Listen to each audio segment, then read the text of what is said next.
Buenos días y bienvenidos una vez más a nuestro canal, a vuestro canal para trabajar herramientas. Aquí en este escenario improvisado que no suele ser el habitual, fruto de mi proceso de recuperación posoperatoria, voy a continuar creando contenido y subiendo vídeos al canal, ya que además, pues en este proceso que me encuentro de recuperación, pues tengo muchas horas y mucho tiempo libre. Estoy un poco, o bastante, o un poco, no hay que ser excesivamente derrotistas, limitado en movimiento, entonces paso muchas largas horas en casa y ya sabéis lo que dice el refrán: cuando el diablo se aburre, con el rabo cazamoscas. Entonces, bueno, pues he decidido retomar la actividad en el canal porque así también, de alguna manera, a mí me despeja un poco de las preocupaciones que a uno le vienen a la cabeza en estas circunstancias. El cuchillo que nos ocupa de hoy, el día de hoy, pues es un cuchillo que a mí me ha gustado mucho porque rompe un poco la dinámica del maestro cuchillero que lo ha realizado, que no es más que mi buen amigo J. Jacobo, artesano cuchillero, maestro cuchillero, herrador de Gata de Gorgos, Alicante. Si algún día realizáramos un mapa de España en el que marcáramos los puntos, que yo creo además que se debería de hacer, los puntos en los que se fabrica cuchillería artesanal, ¿vale? Pues en Gata de Gorgos habría en ese mapa, habría una banderita, habría un punto que marcaría que ahí hay un artesano cuchillero que es J. Jacobo. J. Jacobo lleva ya un tiempo que nos está sorprendiendo, cambiando un poco la dinámica de sus cuchillos, lo cual muestra la gran maestría que tiene, como por ejemplo hizo con el cuchillo Mustang, ¿vale? Mesteño, que lo llamo yo, como ha hecho con el cuchillo Damasco, gotas de agua, creo que, o gota de lluvia, no recuerdo bien, con el cuchillo Damasco que ha hecho, que es una verdadera preciosidad de acero de Damasco. Y ahora me sorprendió mucho con el cuchillo que vamos a enseñar el día de hoy, con el cuchillo Gentleman o cuchillo de caballero. Sé que a J. Jacobo le gustan mucho las historias que yo cuento antes de mostrar los filos, de mostrar los cuchillos. Y yo siempre me veo un poco en la obligación de, al hilo de sus cuchillos, al hilo de sus filos, pues contar historias que sean más o menos interesantes. Y en mi cabeza rondaba una historia infantil que se me contó a pie de parque. Mi abuelo falleció tempranamente. Mi abuelo Manolo falleció tempranamente porque le habían quedado graves y serias secuelas de la Guerra Civil Española. Pero al margen de que muriera tempranamente, demasiado pronto, yo pude disfrutar, gracias a Dios, pude disfrutar de esa relación de los niños con sus abuelos, ¿no? De esa relación infantil, con el abuelo como imagen o como icono que suelen coger los nietos con respecto a sus abuelos. Mi abuelo era guardia civil, se jubiló o pasó a segunda actividad como oficial de la Guardia Civil, aunque empezó en el cuerpo desde abajo, porque en las épocas aquellas había la costumbre, mi abuelo realmente en un principio fue militar, fue artillero, pero antes de la Guerra Civil dio el sorpaso, dio el salto a la Guardia Civil, que por aquel entonces se facilitaba bastante que los militares pasaran a engrosar las filas de la Guardia Civil. Y yo recuerdo que de aquellas historias de parque, porque mi abuelo estaba delicado, mi abuelo tenía serios problemas, entonces el hombre tenía la movilidad, por decirlo de alguna manera, un poco reducida, y intentaba contarme historias, contarme cosas, para tenerme más o menos amarrado en el parque en su cercanía, ¿no? Cerca de él, sin que yo me desmadrara demasiado.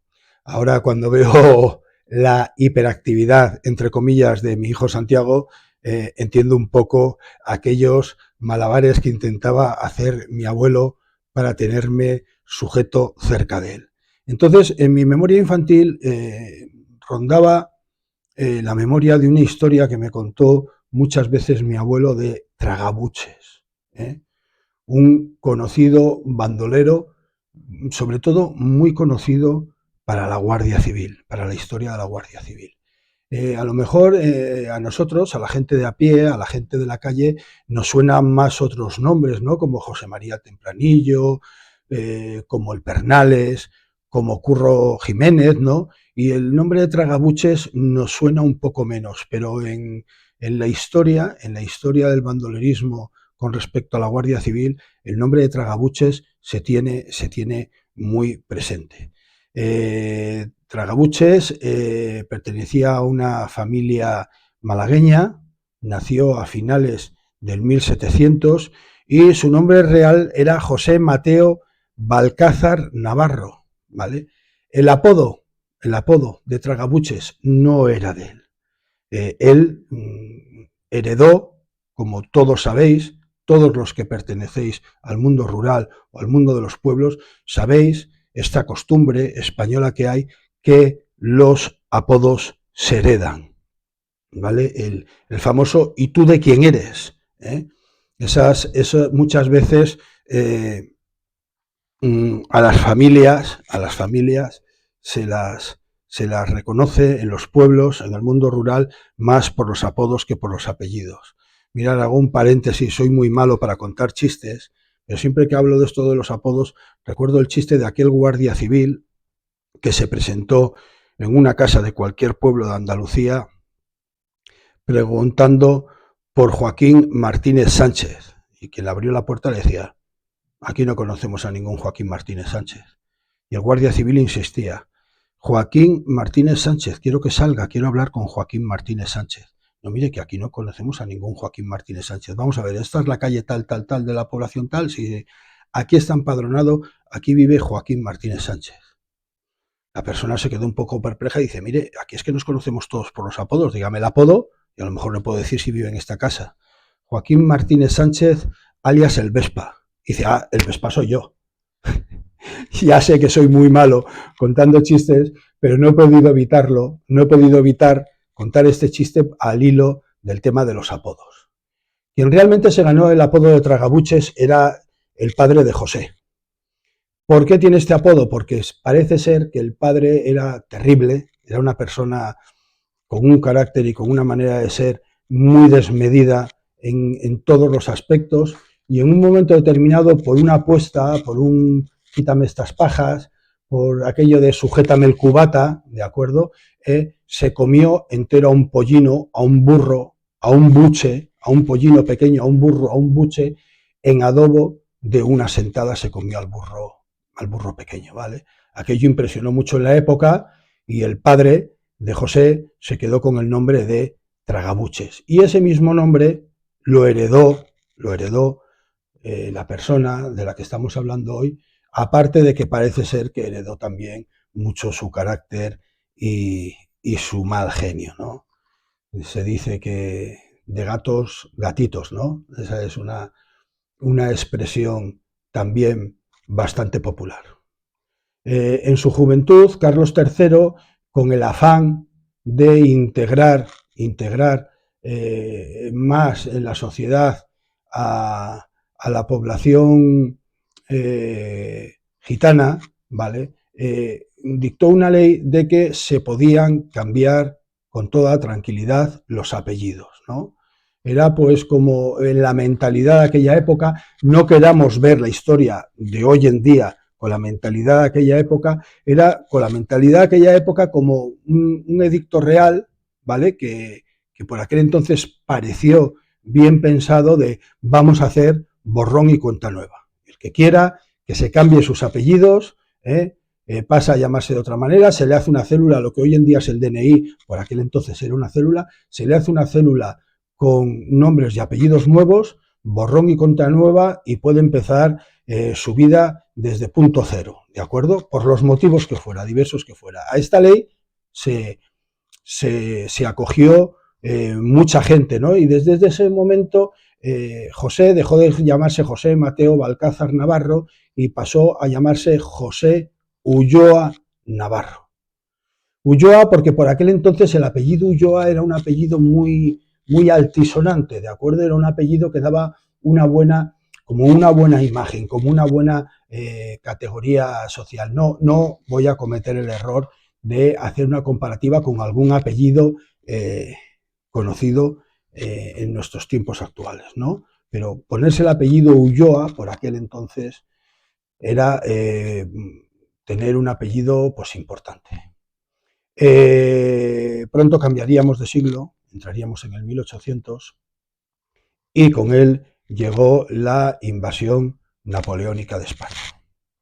Aquella invasión del emperador Napoleón, que quiso hacerse rey del mundo, sobre todo quiso hacerse rey de Europa, y aquí en España encontró, como se suele decir, freno para sus caballos. Aquí encontró la horma de su zapato.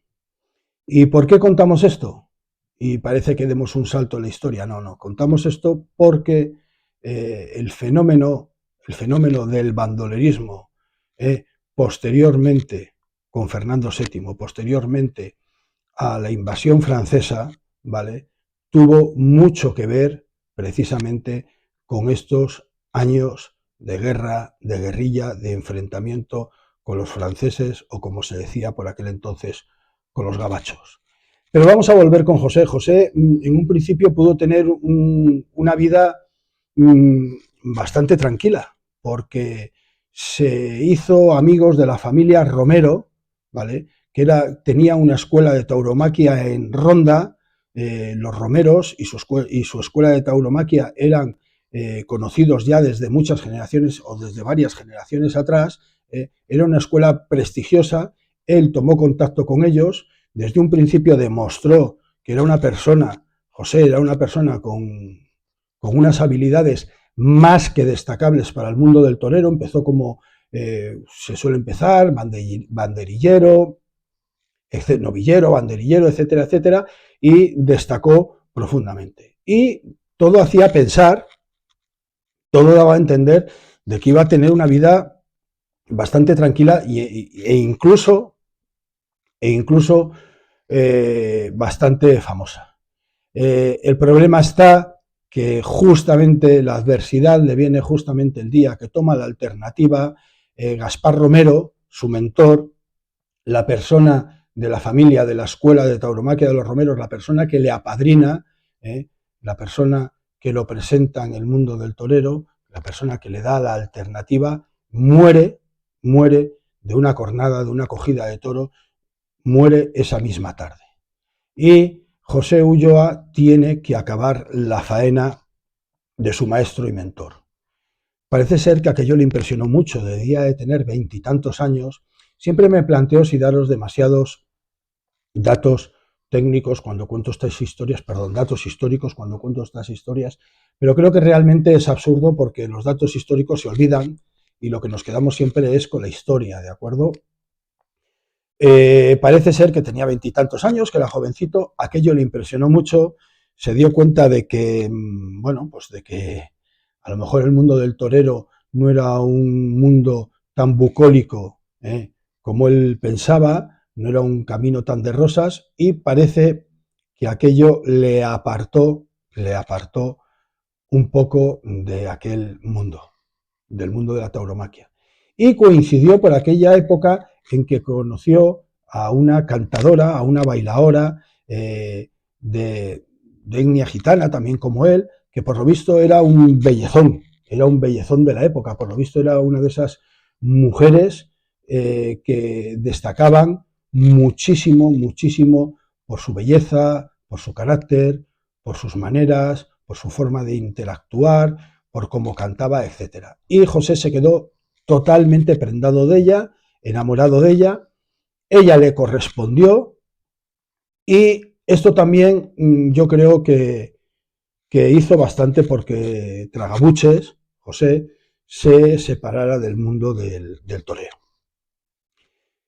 Se convirtieron los dos yo diría, en plan de broma y con todo el respeto del mundo, en el dúo dinámico, pero no por el grupo, por Dios, todos mis respetos, por el grupo de cantantes de los años 60 español, no, sino por lo moviditos, ¿no? Por lo moviditos. Se convirtieron en una pareja, en un Bonnie and Clyde español, que fue una mezcla totalmente explosiva, ¿no? Como dice el refrán español, el fuego y la estopa, viene el diablo y sopla.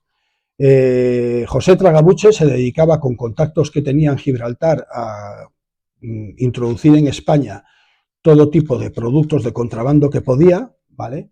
Y la nena los introducía, los vendía, los colocaba, por decirlo de alguna manera. Qué mejor que una persona que se dedica al mundo del espectáculo, de la canción, que tiene esas relaciones sociales, para ser la cara bonita, la cara bella de aquel negocio lucrativo del contrabando, y colocar los productos. Y les fue francamente bien. Ganaron mucho dinero, pero también se cuenta que a la vez que ganaron mucho dinero, ganaron muchos enemigos. Así les iba la vida cuando, tras la guerra de independencia, Fernando VII llega a España, un país totalmente empobrecido por una guerra. También la llegada de él, sabemos todos, de Fernando VII, todo lo que acarreó históricamente, ¿no? Fue una época, el final, la guerra de independencia contra los franceses, el final de la guerra, la llegada de Fernando VII, no nos vamos a meter ahora en esos guisos. Fue una época bastante convulsa de este país y se empezaron, pero a raíz de que él vino, se empezaron a hacer unos festejos en honor a que él regresaba, tal y que cual, o que él había llegado, y se organizan unas corridas de toros, y un antiguo componente de la cuadrilla de su maestro contacta con él, con José Tragabuches, y le dice: mira, José, vente y te invito y participas en los festejos y retoma un poquito el mundo del toreo, porque esta vida que llevas va a terminar mal contigo, ¿no? O sea, vas a terminar mal. Tal. José acepta de buena gana, quizás porque a lo mejor por esa invitación a cambiar de tipo de vida, quizás por conceder mayor estabilidad a su pareja o a su matrimonio con la nena, ¿no? Quizás por ganar dinero fácil, y se dirige a la corrida de toros, no recuerdo ahora la población, no recuerdo ahora exactamente la población donde se celebraba el festejo taurino, con la mala suerte de que tiene una caída del caballo. Tiene un accidente con el caballo, tiene una caída. Hay quien dice que fue exactamente el caballo el que tuvo un percance, y con la caída, él debió de sufrir una dislocación o ruptura de clavícula, dislocación de hombro o ruptura de clavícula, lo cual le dejó totalmente imposibilitado para torear. Bastante enfadado, bastante contrariado, como diríamos en argot popular, bastante encabronado, se tuvo que volver para casa, y aquellos planes que a lo mejor hubieran podido suponer un punto de inflexión en su vida, aquellos planes se le terminaron totalmente y tuvo que regresar a su punto de partida, a su casa, a Écija. Perdón, a Ronda. Disculparme el lapsus, a Ronda. Llegó a casa antes de tiempo. Y bueno, se encontró a María la nena con otra persona en la cama. Y ese fue el principio del fin de la vida normal, entre comillas, de José Ulloa de Tragabuches. Lo que hasta entonces había sido, pues eso, un contrabandista, pasó a convertirse en un asesino, a tener delitos de sangre. Y eso ya era otra cosa.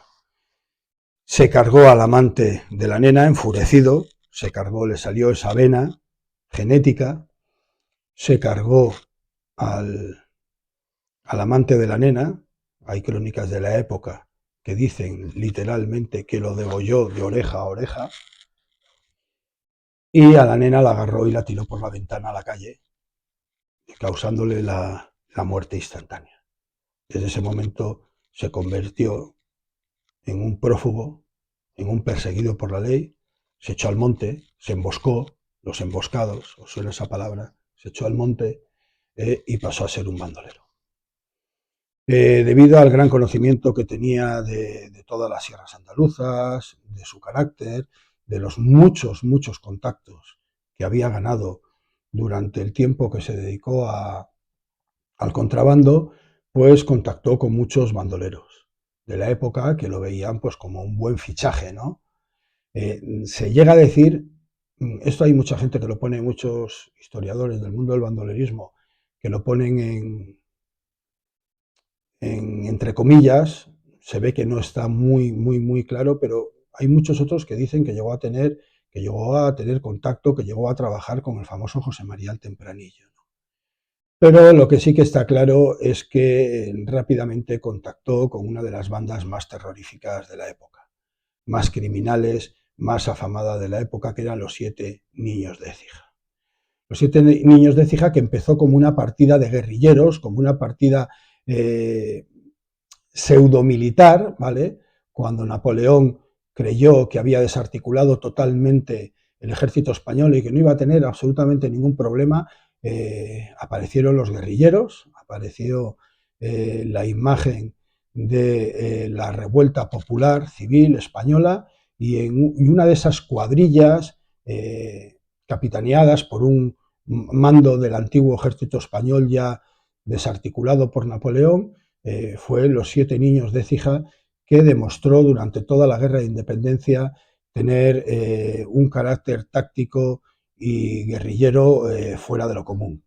Demostraron ser muy eficientes.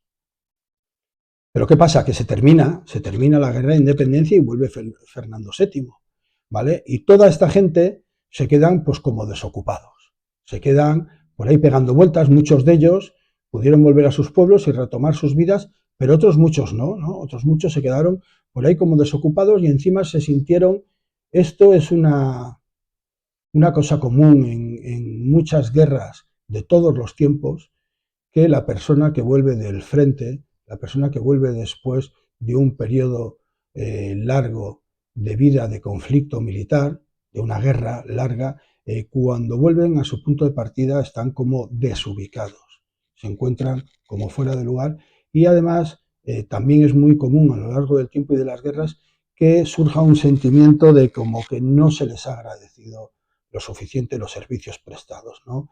Aquellos que se han jugado literalmente la vida, porque ellos más que nadie saben los hechos que han tenido que hacer o las batallas en las que han tenido que participar y sus características y sus situaciones durante esos conflictos bélicos, pues vuelven a su vida civil, ven a otras personas que prosperan más que ellos y a lo mejor pues surge o muchas veces surge ese sentimiento de que no se les ha agradecido lo suficiente los servicios prestados. Entonces, por toda España surgen partidas de bandoleros que durante la guerra de independencia dieron un gran servicio patrio a la independencia de este país contra los franceses, pero que se acaba la guerra, se quedan en ese halo de tierra de nadie, ¿no? de ocupación vacía, de no saber a qué dedicarse, y entre eso, el desengaño y la falta económica, porque España se queda francamente con una economía paupérrima, ¿vale? Con una economía de subsistencia, pues se dedican al bandolerismo. No fue menos, José Ulloa se unió a esta banda que hemos hablado, a los 7 Niños de Écija, y pues empezaron a generar el terror por todas las sierras de Andalucía. El rey intentó crear muchas partidas policiales, ¿vale?, para combatir contra los bandoleros, pero ninguna funcionó. Hay innumerables nombres de partidas policiales y militares. Mandó al ejército tras de los bandoleros. El ejército se consideraba que estaba para otras cosas, que no estaban para perseguir ellos mismos, los propios militares, ¿no? Para perseguir a bandoleros por sierras que los bandoleros conocían 1000 veces mejor que ellos, ¿no? Y la mayoría de las veces los bandoleros se reían y se pitorreaban de ellos, ¿no? Se crearon muchos cuerpos policiales que casi ninguno funcionó, pero además por esa economía y por esa manera de ver de la corona que ostentaba Fernando VII, de ver este tipo de cosas, bueno, pues que los cuerpos policiales se tenían que pagar sus propias ropas, se tenían que pagar sus propias monturas, sus propios caballos, sus propias armas, su propia munición, su propia manutención, y a veces cobraban tarde, mal o nunca. Entonces estos cuerpos no funcionaron nunca.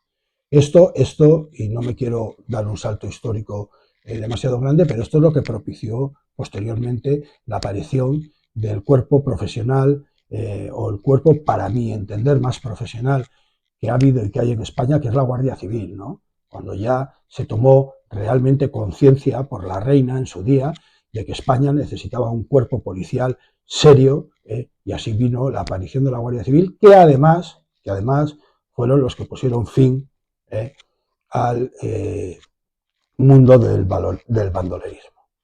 Bueno, los 7 niños de Cija se caracterizó porque los 7 niños nunca fueron los mismos. A lo mejor en un principio sí, los primeros componentes de la banda sí, pero a medida que iban cayendo en rafias contra estos cuerpos policiales o contra gente, se iban sustituyendo por otros, y a lo mejor simplemente habían individuos que abandonaban la banda y eran sustituidos por otros. O sea que, aunque su nombre era Los 7 niños de Cija, ¿vale? Había quien los llamaba los Reyes de Andalucía. No tenían una nómina, por decirlo de alguna manera, fija de componentes, lo cual dificultó mucho la labor de acabar con esta banda de bandoleros, porque cuando llegaron a tener refriegas importantes con los cuerpos y fuerzas de seguridad de la época, se encontraban con que los nombres de las personas que abatían no coincidían con los que ellos creían que pertenecían a la banda, ¿no? A lo mejor uno sí, pero el resto no. Y esta movilidad, estas entradas y salidas de la banda, este no tener siempre los mismos efectivos dentro de la misma, hizo que fuera francamente difícil hacerse con el final de la misma, porque reaparecía y reaparecía con tal de que quedaran algunos efectivos sin ser detenidos o abatidos. Y aquí viene el enlace con nuestro cuchillo de hoy. Aquí viene el hilo de conducción de la historia con nuestro cuchillo de hoy. ¿Por qué se caracterizó Tragabuches? ¿Por qué se caracterizó José Ulloa Navarro? Porque fue todo lo contrario de sus compañeros. No promulgó su imagen, no se dejó ver excesivamente en locales y sitios de alterne o de fama o de bares o de tabernas o de espectáculos.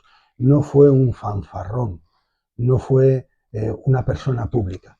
Quizás esto le vino de su época de contrabandista, que tuvo que aprender a pasar desapercibido por lo que es el mundo del contrabando. Esto posteriormente lo llevó en la guerra de independencia contra los franceses de la misma manera, pasar desapercibido, que no te detectaran, y luego cuando pasó al mundo de la criminalidad del bandolerismo lo llevó a rajatabla, de tal manera pues que nadie ponía realmente cara a Tragabuches.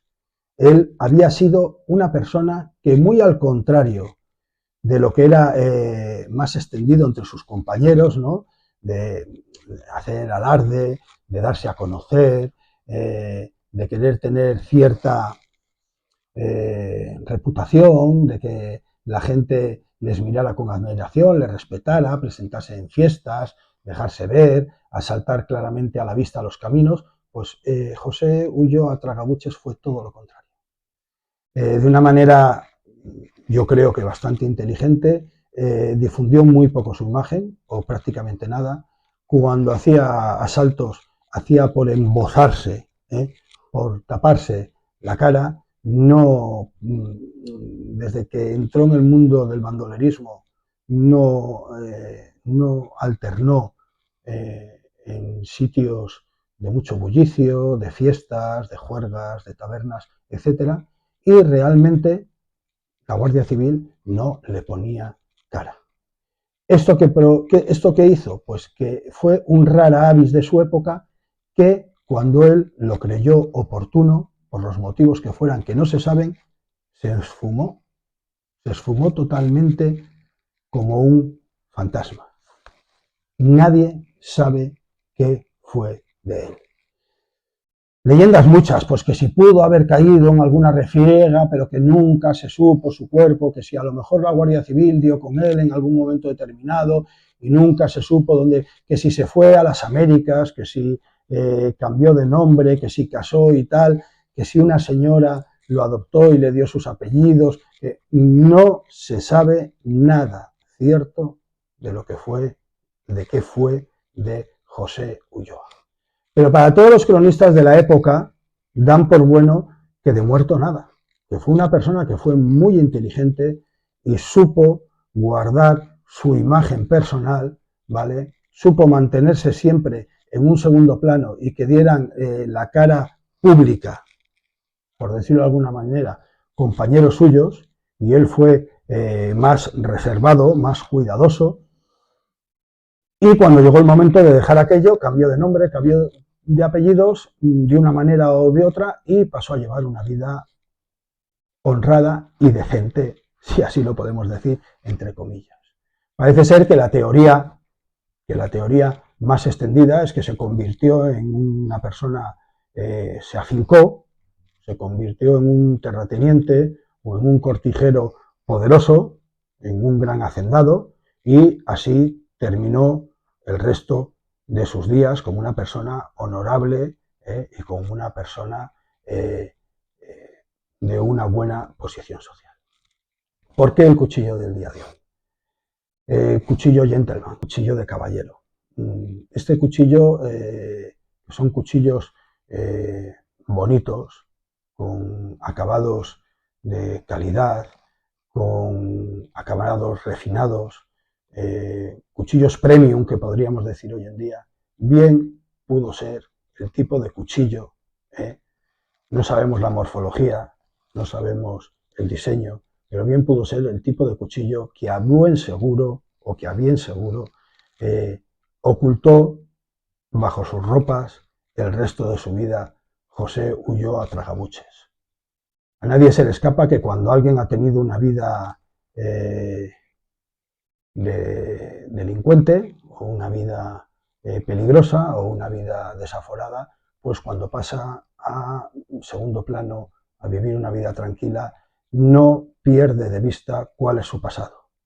A nadie se le escapa que estas personas siempre están temerosos hasta de su propia sombra, ¿no? Se desconfía, se asusta hasta de su propia sombra. Siempre les queda ese mirar de reojo a su alrededor para ver lo que les puede llegar o lo que les puede venir por si se les acerca algún fantasma del pasado. Todos me entendéis, ¿no?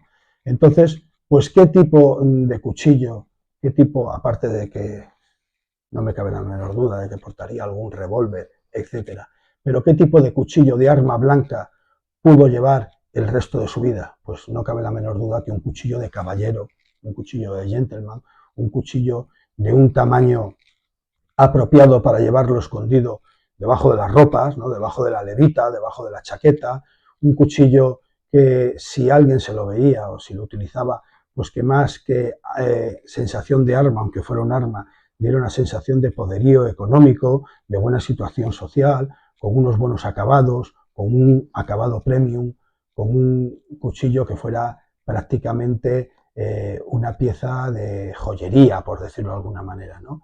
Y es un poco la imagen que nos da J. Jacobo con este cuchillo de gentleman o cuchillo de caballero.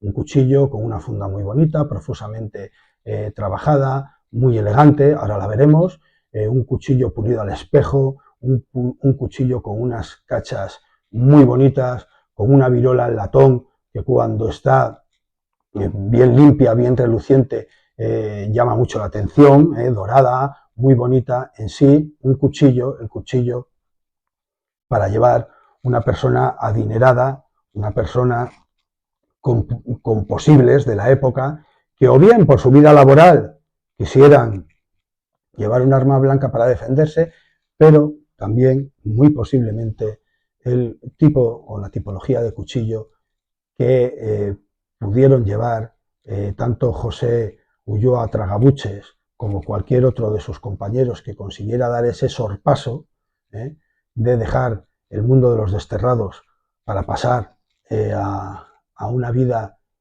social tranquila y acomodada, pues ese tipo de filo que llevarían, porque realmente nunca, hasta el final de sus días, nunca llegaron a quedarse tranquilos, 100% tranquilos del todo, de que en algún momento, como con la expresión que hemos utilizado hace un rato, que en algún momento les volviera algún fantasma del pasado o tuvieran algún tipo de problema. Vamos a pasar a ver el cuchillo. Disculparme la voz, por favor. Todavía, como ya os he explicado, estoy convalesciente y bueno, pues tengo achaques que me quedan y pequeñas cosas que ir solucionando. Y bueno, pues agradeceros que volváis a visitar otra vez el canal, porque ya digo que en estos momentos de convalecencia en los que paso demasiadas horas, demasiado tiempo muerto, por decirlo de alguna manera, en casa recuperándome, bueno, pues el canal está suponiendo pues unos momentos de distracción para mí. Vamos a pasar a ver el cuchillo. Y aquí tenemos el cuchillo que nos ocupa el día de hoy. El cuchillo Gentleman, el cuchillo Caballero de J. Jacobo. Lo primero que destaca es esta funda tan señorial que tiene. Pese a que es un cuchillo que en un principio puede parecer que va destinado a una vestimenta urbana, a una vestimenta civil, J. Jacobo no ha sacrificado absolutamente para nada el tamaño del talid, de manera que se pueda utilizar polivalentemente la funda con ceñidores o con cananas cinegéticas. ¿Qué es lo que llama la atención de la funda del cuchillo Gentleman? Pues como no podía ser de otra manera, el trabajo profuso, el gran trabajo que tiene la funda, el gran trabajo de guarnicionero, de marroquinero que tiene la funda, con un grabado en ella que le concede una gran elegancia. Como siempre, como estamos acostumbrados, el sello, el troquel de J. Jacobo, una funda con una costilla ancha, con una costilla poderosa y con un ribeteado en hilo, pues yo diría que amarillo, o a lo mejor es un blanco que tras darle las ceras a la funda ha cogido esta tonalidad ocre, sin llegar a ser amarillo, que le concede igualmente una gran elegancia. Está todo rodeado, ribeteado por una especie de picado. Si veis la trebilla o trabilla, está todo ribeteado por una especie de picado y el dibujo que tiene la funda es en un damado, en un ajedrezado muy elegante, muy bonito. Entonces, pues es la típica funda que tiene que acompañar a un cuchillo de cierto porte o de cierta elegancia. Si sacamos el cuchillo, nos encontramos, pues veremos las mediciones, que es un cuchillo de una medida contenida, que no es un cuchillo de un tamaño muy grande, es un cuchillo con el tamaño justo para llevarlo discretamente entre la ropa, para llevarlo en un bolsillo, para llevarlo en una cartera de caballero, pero que a la vez tiene el tamaño suficiente para que pueda ejercer las funciones que se requiera de él. Y lo que llama la atención, por supuesto, son sus acabados de lujo o sus acabados de nivel alto. Tiene una micarta preciosa, una micarta yute preciosa, luego lo iremos viendo. Tiene unos pin mosaicos que son muy bonitos, con las cachas están sujetas con un pin mosaico y con un pasador. Luego tiene en el borde, tiene en el extremo inferior de la cacha, tiene un pasador hueco para pasar un cordón fiador. En este caso, J. Jacobo lo ha resuelto con una rabiza de cuero.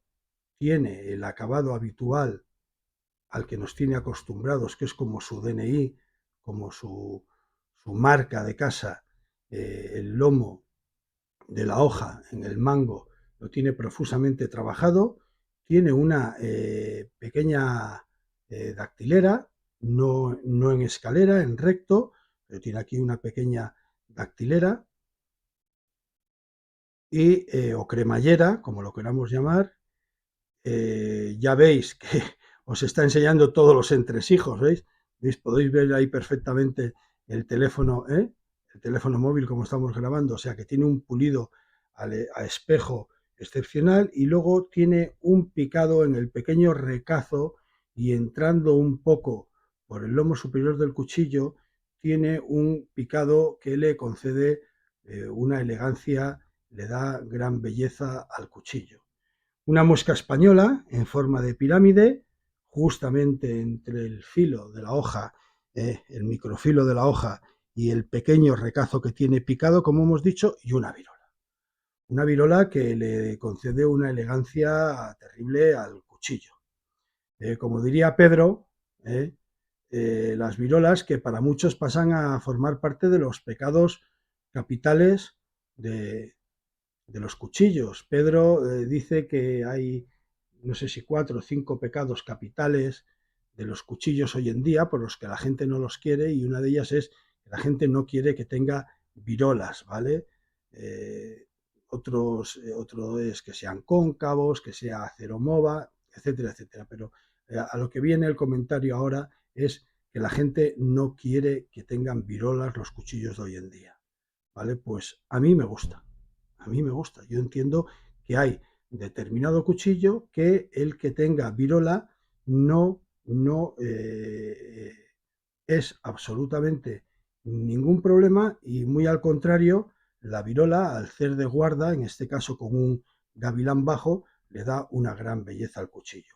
El troquel de J. Jacobo, del yunque con las dos J al que nos tiene acostumbrados, el pin mosaico del que hemos hablado, y voy a intentar meter un poco el zoom, a ver si no he dicho meter, no sacar, voy a intentar meter un poco el zoom para que podáis ver un poco más en detalle la micarta yute que tiene, que es una auténtica preciosidad, el pin mosaico, que ya lo veremos en las fotos con más detenimiento, este picado súper elegante que hay entre el recazo y el lomo de la hoja del cuchillo, la virola, el latón, su trabajo habitual del cabo del cuchillo, y en fin, le da en conjunto, en su totalidad, hace que sea un cuchillo de gran belleza. Técnicamente diremos que es una hoja claramente en drop point, vaciado plano, prácticamente a cero, si no fuera por esta leve meseta que tiene en la parte de arriba del lomo del cuchillo, de la hoja del cuchillo, perdón, este picado, esta meseta que le confiere este picado. que va antes, el huevo o la gallina? Pues en este caso no lo sé, no os lo sabría decir. Si es que hay una pequeña mesa, si es que hay una pequeña mesa en la parte de arriba junto al lomo y lo ha decorado con un picado J. Jacobo, o al revés, o que el picado que tiene como decoración la hoja y el recazo hace que tenga una pequeña mesa en la parte superior del lomo, pero en conjunto es un vaciado plano con microbisel, que le confiere el microbisel, tiene un corte espeluznante, por decirlo de alguna manera. El cuchillo corta muchísimo. Vemos que a la hora de empuñarlo, pues el dedo va, cuando empuñas el cuchillo, el dedo automáticamente va a esta dactilera que tiene, a esta cremallera que tiene. Aún está preparado para una mano más grande que la mía, porque veis, a mí de forma natural, al empuñar el cuchillo, aún me queda la yema del dedo a media cremallera. Jacobo, que tiene una mano más grande, más potente que yo, pues seguramente lo colocará más avanzado y por eso la cremallera está en esta posición en la que está. A mí me sobra y me basta. Y podemos ver que al empuñar el cuchillo me sobra un trozo importante de cacha de empuñadura por detrás y que la virola, que hemos dicho que hace de guarda con un gavilán inferior, es más que sobrada en su tamaño y más con este trabajo ergonómico de la empuñadura o de la cacha del cuchillo, es más que sobrada para que la mano no pueda moverse, no pueda irse hacia el filo del cuchillo. De todas maneras, entiendo, después de las especificaciones que hemos explicado, entiendo que es un cuchillo de gentleman, que es un cuchillo de caballero. ¿Por qué digo esto? Porque la utilización que se espera de este cuchillo entiendo que es discreta. Y además sobrada desde el punto de vista de que es un cuchillo enterizo. Entonces, ya solo con que el cuchillo sea enterizo, garantiza que lo que se le pida al cuchillo, lo que se le exija al cuchillo, eh, va a ser bien realizado, no va a fallar el cuchillo, va a dar de sí lo que se le pida. Pero insistimos que al ser un cuchillo de caballero, pues esta caída en drop point, esta punta de flecha, esta punta de lanza, esta punta de flecha de la hoja, le concede una gran penetrabilidad. ¿Por qué? ¿Por qué? Pues figurarlo. Si es un cuchillo de caballero, es un cuchillo gentleman, un cuchillo que va a ir dentro de una carpeta de cuero, de un bolso de cuero, entre las ropas, de un señor de cierto posicionamiento, ¿para qué tiene el cuchillo esta punta de lanza, esta punta de flecha con esta gran penetrabilidad? Pues no hay que tener mucha imaginación para ello. Es un cuchillo que puede decirse con cierta reserva de claras intenciones. Yo veo que claramente la defensa personal es una de las características que se espera de este cuchillo, pero luego por la morfología de la hoja, por el vaciado, por el filo que tiene, se le puede exigir que trabaje con igual solvencia en otras muchas disciplinas que queramos exigirle o que queramos sacarle partido al cuchillo. En definitiva, pues un cuchillo de caballero, pero con la robustez más que sobrada y la geometría más que sobrada para que no sea en absoluto un cuchillo endeble, en el sentido de que por ser un cuchillo de gentleman, un cuchillo de caballero, no tenga el por qué ser un cuchillo más endeble, con menos características que le lleven a unas detrimento, que le lleven, perdón, estoy especialmente torpe, con unas características técnicas o de calidad que vayan un poco en detrimento del cuchillo, porque bueno, como es un cuchillo de caballero, ¿no? Pues con esto sobra. No, no, no, bajo ningún concepto. No es el caso de este cuchillo, no es el caso de este diseño. Todos sabéis, siempre lo digo porque no quiero que haya ni trampa ni cartón. Me une una gran amistad a J. Jacobo, pero si no fuera así, no lo diría así. La apuesta de J. Jacobo es clara. No por ser un cuchillo de caballero, no por ser un cuchillo gentleman, le ha quitado, le ha disminuido ni la más mínima de sus características para ser un cuchillo fuerte, contundente y polivalente.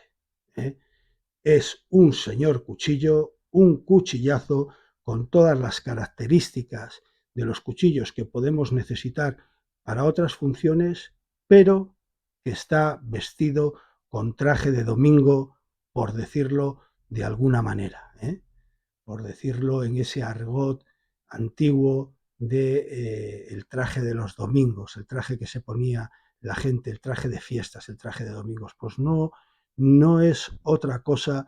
No se piense la gente, que nadie se llame a engaño, que bueno, por ser un cuchillo de caballero, por ser un cuchillo gentleman, el cuchillo, sus características, pues irán un poco en detrimento para ganar en belleza. No, en absoluto. La apuesta de J. Jacobo ha sido clara, y es hacer un cuchillo de caballero, un cuchillo muy bonito, un cuchillo con acabados premium, con acabados de lujo, pero que no pierda ninguna de las características esenciales que necesita un cuchillo para cualquier otra actividad. ¿Yo qué os voy a decir? A mí el cuchillo me cautivó en cuanto lo vi, me encantó, me gustó muchísimo, y ha venido al filo, por eso lo pongo al hilo, perdón, al filo, al filo y al hilo, por eso os estoy enseñando el cuchillo sobre este tapete de mesa de juego, ¿no? De naipes. Viene un poco al hilo que hemos tenido en la historia del día de hoy, de que pues posiblemente sería el cuchillo que portaría cualquier caballero, pero más aún cualquier caballero que tuviera que temer de alguna manera por su integridad física y quisiera portar encima un corte, un filo, un elemento de corte, un filo, un cuchillo que le asegurara por aquel entonces, por eso la historia de hoy, le asegurara por aquel entonces su defensa personal y muchas otras actividades. Y pasamos a ver cuánto pesa el cuchillo con la funda.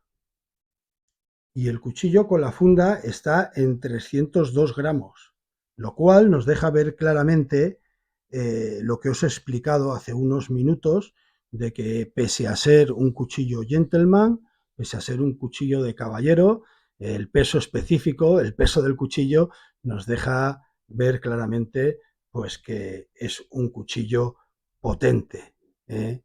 Nada más lejos de ser un cuchillo light, o un cuchillo en el que sus características hayan ido en detrimento de la belleza del cuchillo. Y a continuación vamos a ver cuánto pesa el cuchillo sin su funda. Y el cuchillo sin la funda pesa 224 gramos. ¿Y cuánto mide el cuchillo? Pues aquí es cuando vamos a ver una de sus características principales, una de sus características intrínsecas en el cuchillo, por ser precisamente un cuchillo de caballero, y es lo de que tiene la necesidad de ser un tamaño contenido, porque es un cuchillo que se va a portar en las circunstancias que se va a portar. No obstante, volvemos a lo mismo de la vez anterior. J. Jacobo apuesta por un tamaño contenido, pero que sea el suficiente dentro de ser un tamaño comedido, contenido, que no pierda sus características, que no pierda, por ser demasiado pequeño, todas las necesidades que se le puedan exigir al cuchillo. Entonces, vamos a ver que el cuchillo mide 21 centímetros. Con el Supermetro Bushcraft vemos que el cuchillo mide 21 centímetros, de los cuales de hoja, ya lo estamos viendo claramente, sin moverlo mucho, son 9 centímetros y medio, no llega a 10. Y de filo útil, es que no hay ni que mover el metro, de filo útil vemos claramente que tiene 9 centímetros de filo útil. ¿eh? Solo la virola mide más de 1 centímetro, mide casi 1,5 centímetros. Y la empuñadura en total del cuchillo la tenemos en, a ver que coloque bien el metro, la tenemos en 11 centímetros, para que la gente que tenéis las manos grandes os deis cuenta que es más que sobrada, es empuñadura talla J. Jacobo, que Jacobo tiene unas manos muy grandes, una empuñadura de 11 centímetros. Vamos a ver cuánto tiene, perdón, se ha desenfocado un poco, cuánto tiene de ancho de hoja el cuchillo. Pues en la parte más ancha le da J. Jacobo al cuchillo una medida de 3 centímetros. Volvemos a lo mismo, una anchura de cuchillo nada despreciable, una anchura de hoja de cuchillo nada despreciable. Vamos a intentar ver, como solemos hacer últimamente, la circunferencia de... No cometamos el error que cometimos en el último vídeo, que tuve que poner una fe de rata porque no hice bien la medida. 8 centímetros. 8 centímetros, sí, 8 centímetros de circunferencia de cabo del cuchillo. Veis que al final tiene levemente un pelín de cola de pez, levemente la empuñadura del cuchillo. Se me había escapado un detalle que cuando he explicado la funda no lo he dicho, y es que fijaros el detalle de que el remache del talid va tapado con una pieza de cuero para que no raye ni la hoja del cuchillo ni las cachas cuando se introduzca el cuchillo. Y vamos a ver con el calibre o pie de rey, vamos a ver el grosor de la hoja, del cuchillo. Y, pues señores, por muy poquito, no llega a 5 milímetros. La hoja del cuchillo tiene de grosor 4 milímetros y medio, al menos esta unidad que yo tengo. Y redundamos pesadamente, cansinamente, redundamos en lo mismo. Pese a ser un cuchillo con acabados premium, con acabados de lujo, ya veis el grosor de hoja que tiene.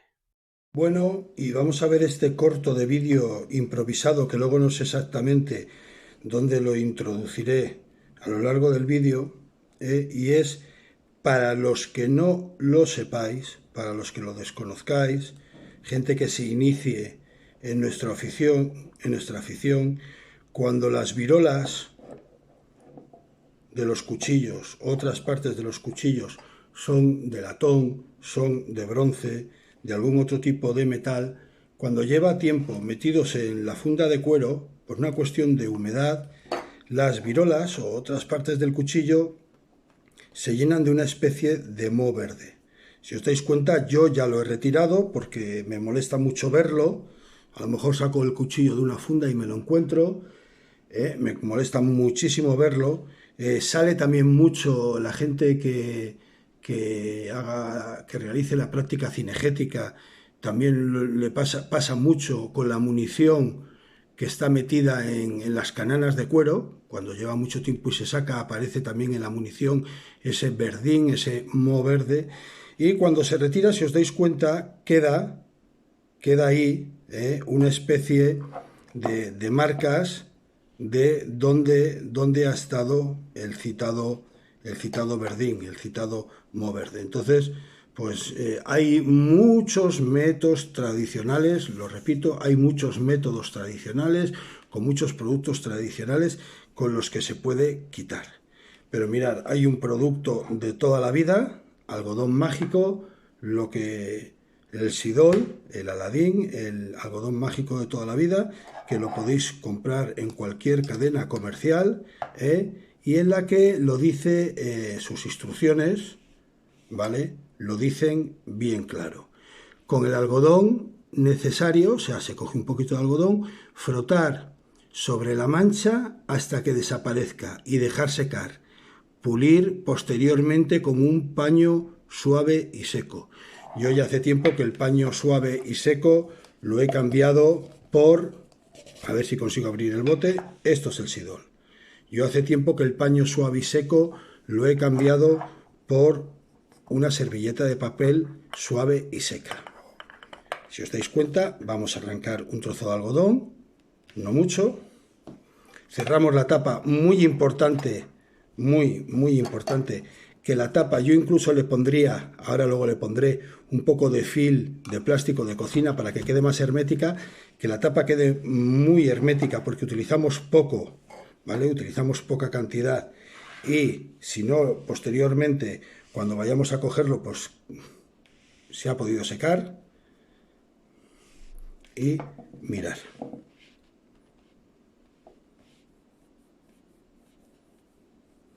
Si observáis, cubre, intentar en lo posible dar solo en el latón, frotar solo en el latón, o en el bronce, o en el metal que sea. Yo intento no tocar las otras partes del cuchillo, ¿de acuerdo? Si os dais cuenta, deja como una especie de liquidillo embarrado o de vaho, por decirlo de alguna manera. Pasamos a la otra parte, veis que aquí la mancha es más clara. Si queremos le damos mirar, ya el tono que ha cogido el algodón mágico, el Sidol, el Aladín, como lo queráis llamar. Eso ya es porquería que le ha quitado al metal. Así todo, ese moho que aparece, ese verdín, es muy puñetero, ¿eh? Luego cuesta mucho, se quita, se retira, pero luego cuesta mucho, le queda como unos vaos, como unas manchas que luego son bastante complicadas de hacer desaparecer, ¿eh? No creáis que a la primera se consigue. Mirad, aquí, como podéis ver, le queda un poco de verdín que no le había quitado. Si os dais cuenta, con el Sidol sale perfectamente, pero veis que queda como una veta, queda como un agua. Eso es lo que es posteriormente bastante más complicado de quitar. Y bueno, vamos a dejarle unos minutos, ¿veis? Cómo se ha puesto todo eso es porquería que le ha retirado a la virola del cuchillo. Vamos a dejarle unos minutos que seque para hacer el proceso del paño seco, que en mi caso ya os he dicho que es una servilleta. Bueno, y como veis ya ha actuado el Sidol, ya se ha quedado esta pátina seca que veis, así como si fuera pulimento, da la sensación de un pulimento de coche, y yo en vez de un trapo utilizo una servilleta de cocina y ya es frotar y mirar el resultado. A ver, voy a frotar solo por un lado por no hacer el vídeo muy largo, ¿de acuerdo? Voy a frotar solo por una zona para que lo veáis de la virola y fijaros el pulido al espejo, por decirlo de alguna manera, que deja. Tengo que frotarlo un poco más, pero no os voy a tener aquí 10 minutos viendo cómo froto, pero si os dais cuenta deja un pulido a espejo total. Bueno, hay muchos otros remedios caseros para hacerlo sin el Sidol, sin el Aladín, sin el algodón mágico, pero os dejo aquí esta.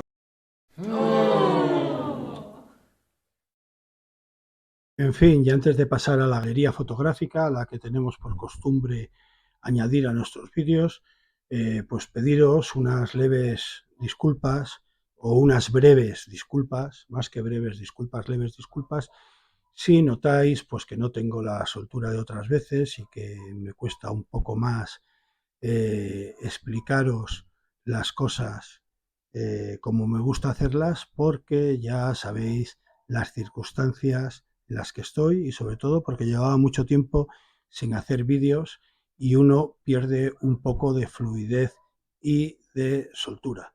Esto me preocupa un poco por si yo y el canal personalmente no estamos a la suficiente altura para mostrar de manera correcta el cuchillo como se merece y como se lo merece J. Jacobo. Entonces, estas torpes disculpas sirvan para que, por favor, tengáis en cuenta si me habéis cogido en algún gazapo, en algún fallo, tengáis en cuenta en las circunstancias en las que estamos en estos últimos tiempos. De todas maneras, muchas gracias por estar ahí visionando los vídeos.